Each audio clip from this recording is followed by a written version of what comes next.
We play. We fight. We conquer. Welcome back to the Freak Show. I'm your host, Bumpy McSquigums, and today, ladies and gentlemen, we return with another episode of Reverse Collapse, codename Bakery. We just got done doing like a week and a half worth of stuff and effort and junk and whatnot for hashtag Turn-Based Thursday Fest. There was a lot of extra work that went into that, plus, everything else that we're doing. So, this took a little bit of a backseat, but we're back, and I've been eager to play it again. And here we are, ready to do just a lot. All right, character. Here's another thing that was kind of cool. When I loaded the game up, it gave us a recap of like what has happened up to this point. So it's like, recap or review or something like that. It's like, cool. So it kind of reminds you of what happened if you decide to take a little bit of time, away or what have you. It's cool. I like stuff that will keep you up to date. All right, character information. Mysterious Girl, that is the ID. Also codename Bakery. 200 out of 1100 for experience to level up. 26 HP. Her traits are on thin ice. Increase evasion by 10 when there are enemy units present within 4 tiles. I mean, that should be most of the time. Unless you're getting sniped, I suppose. Attack. Range. Maximum range. Okay, what is this? The range at which enemies not in stealth can be detected. That's not good. I feel like your range and your ability to... not visual range. It should be the same or higher? I feel like you should be able to detect something further than you can shoot, but we do have a disadvantageous range. 1 to 2, but at 3 to 6 is our optimal range. Okay, good to know. ASVR, the range at which enemies can and stealth can be detected. 1. Really? Huh.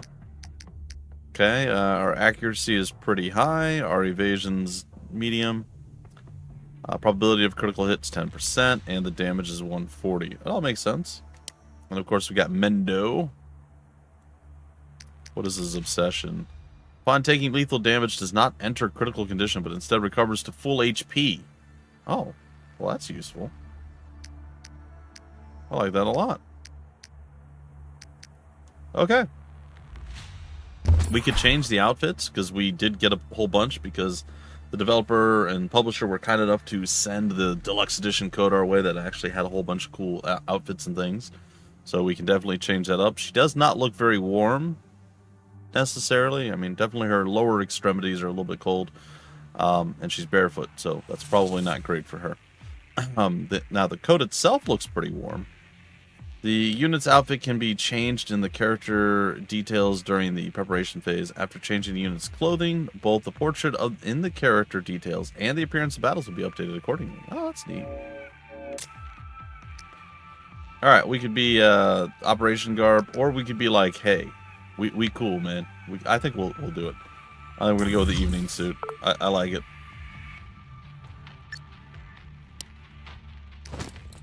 And she's just got a lovely gown. I mean, still doesn't help her stay warm. Actually, that's probably colder than what she's wearing now. Whatever. We'll do it anyway. Gotta feel bad for the girl. But at least she's got terrible shoes on, but she has shoes on. They're not gonna help a lot in the snow, but it's better than having nothing at this point. Let's be real.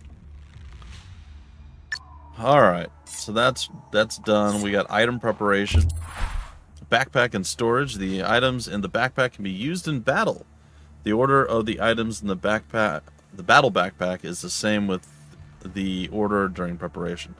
The backpack capacity is limited. Each type of item can be carried in at most 1 slot. The maximum amount of items can be carried varies by item. That makes sense. Storage is used to store items that exceed the backpack's capacity. Items in storage cannot be used in battle, so choose items carefully. Presets. Using the shortcut keys to access presets and save the current backpack configuration or apply a stored configuration. This is very convenient for adjusting the backpack setup frequently. For help deciding which items to bring into a battle, take a look at the battlefield information. Neat. I like it. I like it a whole bunch. I mean, right now we don't really have a lot of options, so we bring what we bring. And that's about it. Okay. And finally, battlefield information. The battlefield information provides basic information about the next battle by entering the field survey via the thumbnail. Specific terrain and enemy unit information can be viewed on the map. Sweet. There are a lot of URNC soldiers stationed nearby. Check the enemy's visual range carefully and sneak through the danger zone. Alright, I'm going to do a field survey, I guess. Wait, I can do L2 plus... Oh. Alright, so we're going to be there. There are briefcases, which I assume have equipment. There and there. Oh, we can actually do the field survey and see it actual in-game type situation. It's that overview map. But it all pretty much amalgamates or acquits itself to the same way. It's pretty much identical. Okay, so whatever makes it easier for you, I guess.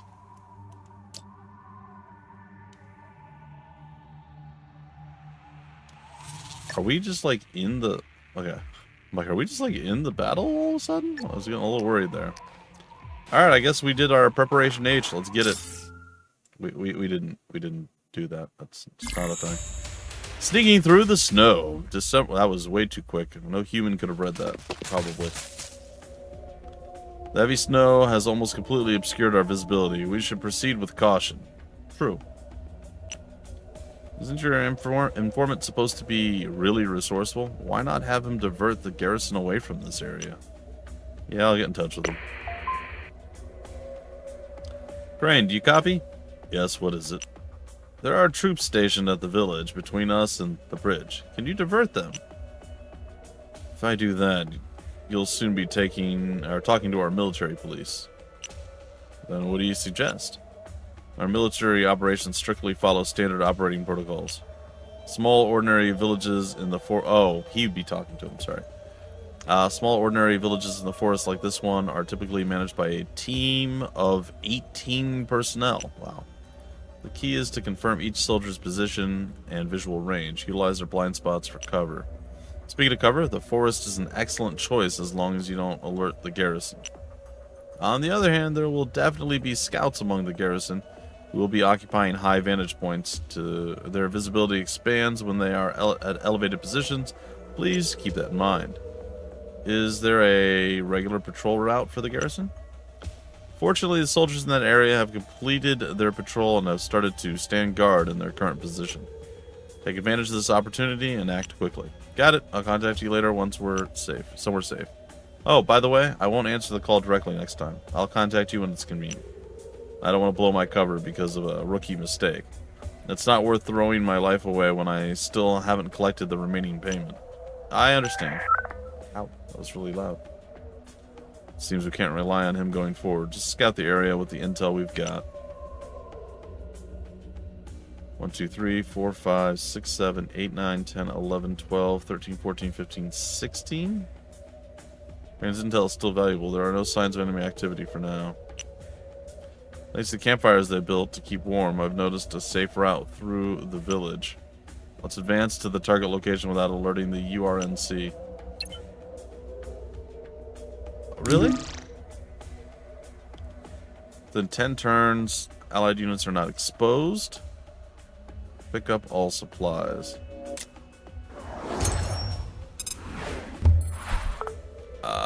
Okay, in special weather conditions, the map will be enveloped by terrain fog, and only enemy units in visual range will be visible. Units of the same faction share visual range, of course. Certain features such as campfires will provide allied units with additional visual range. Press circle on the specified campfire to view the additional range it provides. Oh, that's pretty huge, actually.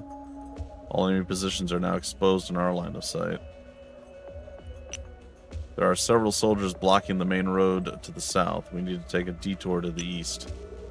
Stop, there are scouts on the high ground up ahead. I'll confirm their visual range first. We should be able to slip past them. Alright, on specific units, okay. When observing the visual range of enemy units, there will be two different colored tiles. Green tiles represent normal visual range, and allied units can safely pass through these areas while in stealth. Yellow tiles represent the anti-stealth visual range. Oh, okay. While moving in stealth, avoid yellow-colored visual range to pass safely. Okay. We'll be spotted if we go any further. Let's use stealth to move past. With this heavy snowstorm, it'll be hard for them to spot a prone target from that distance. Alright, tread light and stay alert. Don't let your guard down. Select our boy. Press... Okay. And X.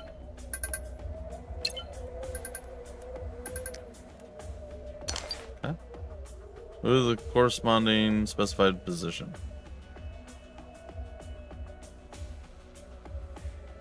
They want us over here, huh? Okay, I mean it.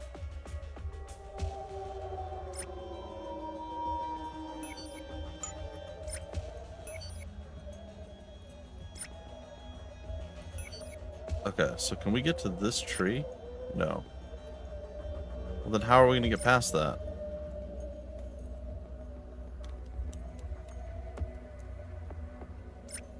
Because he can see up to here, so we can't cross that.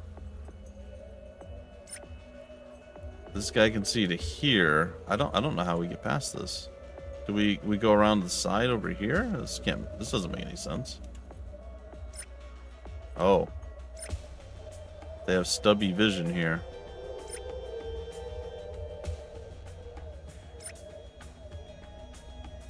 I guess we are heading south. But then how do we get past these guys?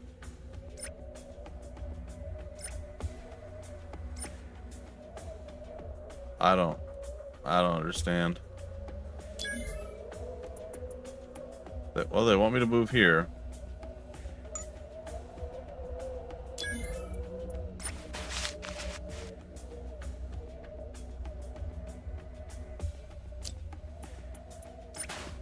Okay, I guess they'll teach us. Alright, let's end the turn.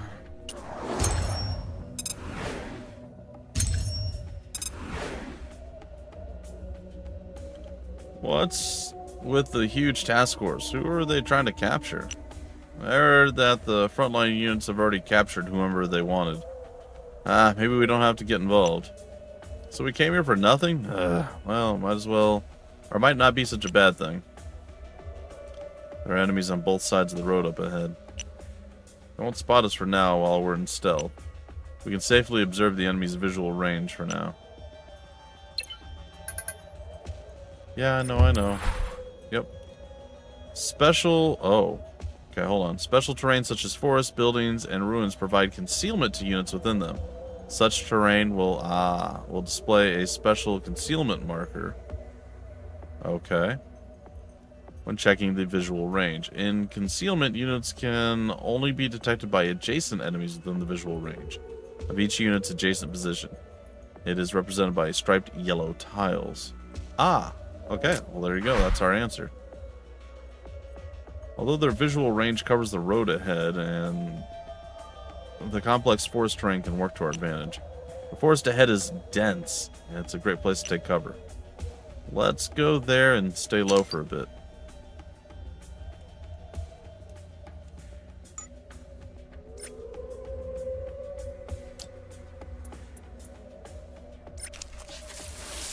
Okay, and then I guess we're gonna follow right behind.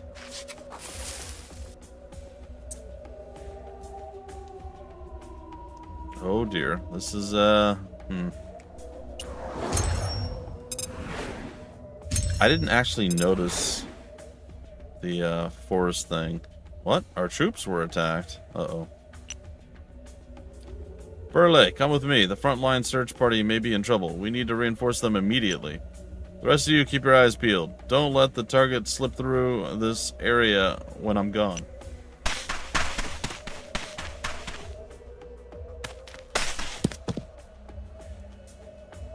Oh. That was a false alarm. No enemy came this way. Enemy positions have changed. We need to reassess the route based on their visual range. Press L2 plus circle to view an enemy unit's visual range. Enemy visual range. When stealth is required, view the total visual range of all enemy... all visible enemies easily. In this feature, visual range tiles with concealment markers will not be displayed. Such terrain is safe to enter if there is no enemies directly adjacent to it. Okay.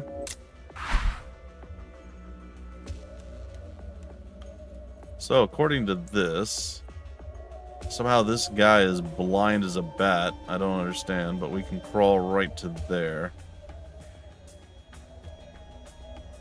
We seem fine. This doesn't seem to really be super problematic for us.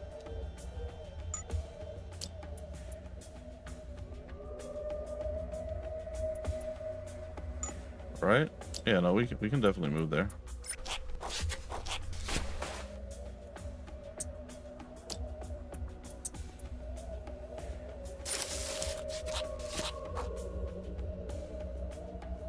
Okay.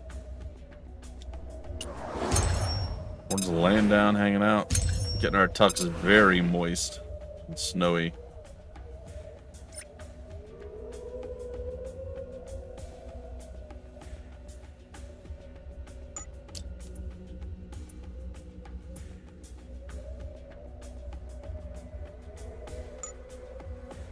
I think I can just claim that, right? Got some medicine. I'll go and I'll claim this too. Isn't there like one other item to have? No, that was it. Just the two. Okay. I see it in the top left that we picked it up.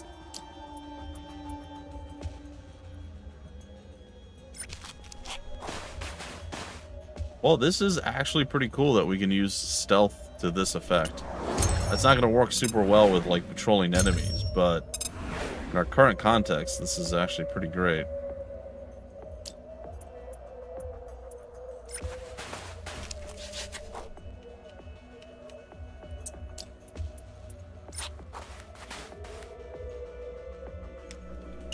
Alright, we should have it right now.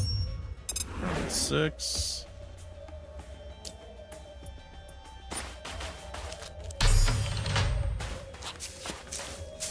We just crawled right on through. Victory. Easy. Chapter 1, Act 2, sneaking through the snow. Aw, yeah. Allied units reached the specified location. We did it within 10 turns. We're not exposed and picked up all supplies. Cool. 1 research point and 1 reset discs. That's ranking. Alright, she leveled up to level 3. She got plus 3 HP, 1 to accuracy, 1 to evasion. And we also leveled up to 3, 4 HP, 1 and 1. Alright. I'll take it. North Caucasus Mountains. We made it. Caucasus Mountains, excuse me. We made it. I didn't expect you to just go in head first. Well, time is precious, and this was the quickest way. That was actually a lot easier than the training I had. This isn't training. Do you know what would have happened if they found us? Yeah, but you know what? We're standing here in one piece, aren't we? I'm a little sad, but at the same time, I suppose it's fine. A little sad that the costumes didn't carry over to the cutscenes, but it's fine. Not a big deal. Crane was right, then the URNC already cordoned the entire area. Cordoned the entire area and started a blanket search. We would have had no chance of escaping if we waited any longer. If you think about it this way, it was worth taking a risk by going through the village directly.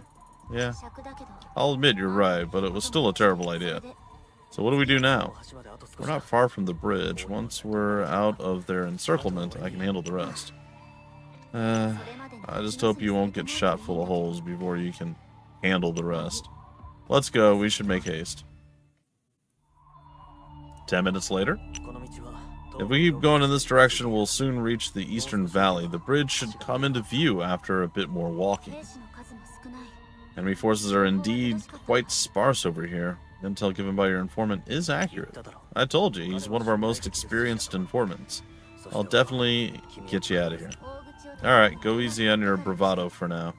You said you'd know what to do once we cross the bridge. Care to share what you have in mind? Before you made contact with Vice Captain Anderson and his team, how did you get around? So I was right.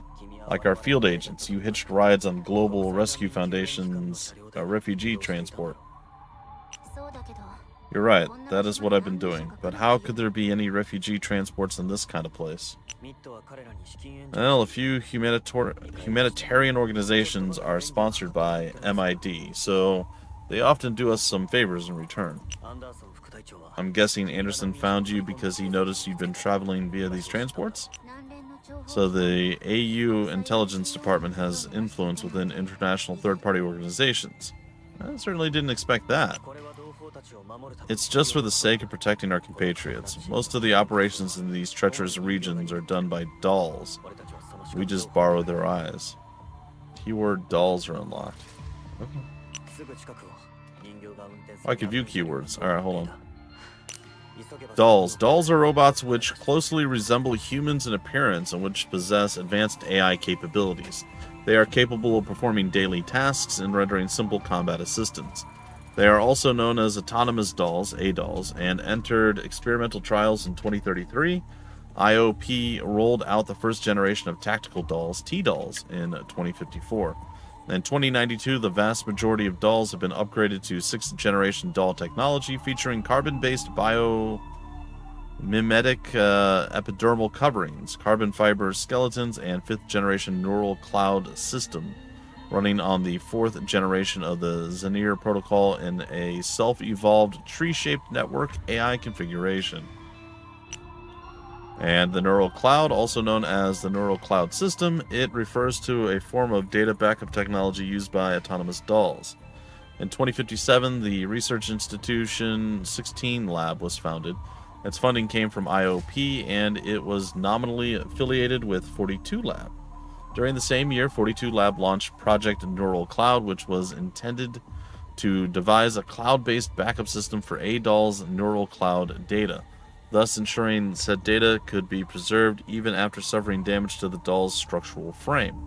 This backed-up data could be re-downloaded into a doll when it was remanufactured and reduce costs.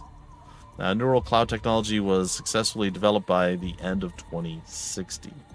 Oh, cool. One of their doll-operated refugee transports just so happens to be passing through this area. If we travel fast enough, we may be able to catch it before it leaves. They are given free access to this area mainly because of the credibility of the Global Rescue Foundation.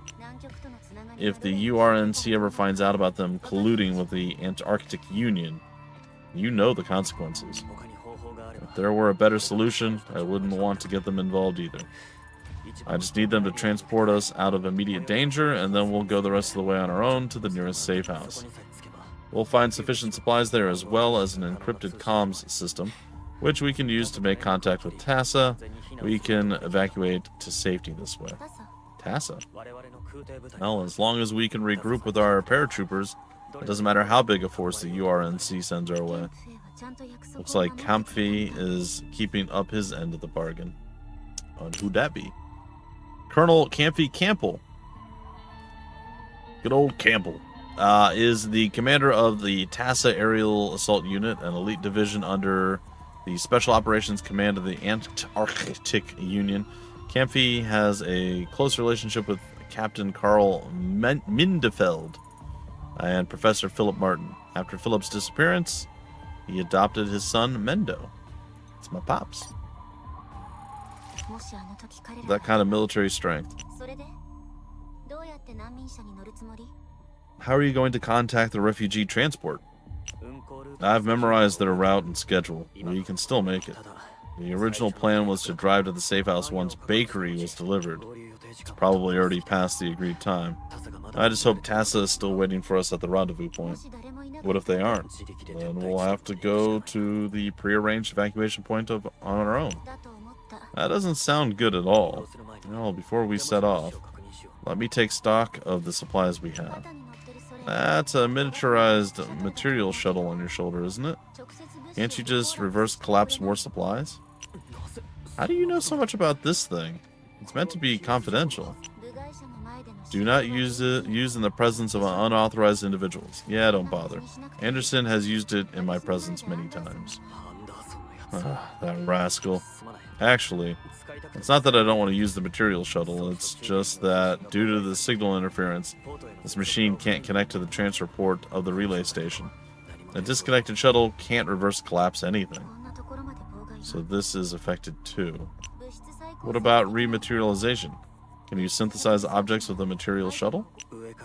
Now without remote authorization. Sheesh, you Antarcticans are so fussy. Give that to me. What do you want with it? Cut this, then short this out. That should do it. Huh? What did you just do to it? I made your stupid gadget bypass the authorization lockout. Now it should be capable of material synthesis. You're right. You even know how to repair our shuttles? Well, Anderson demonstrated how it works to me, and I just picked it up. Anderson again. I've had a lot of practice in the simulator. This is the first time I'm actually doing it. I hope it won't be too different from my training. Now, we just need to find suitable parts to synthesize new supplies. Better get moving then. We'll come up with a more specific plan once we've reached the bridge. Cool though. I liked all that. That was some interesting info. Alright. Narrow escape.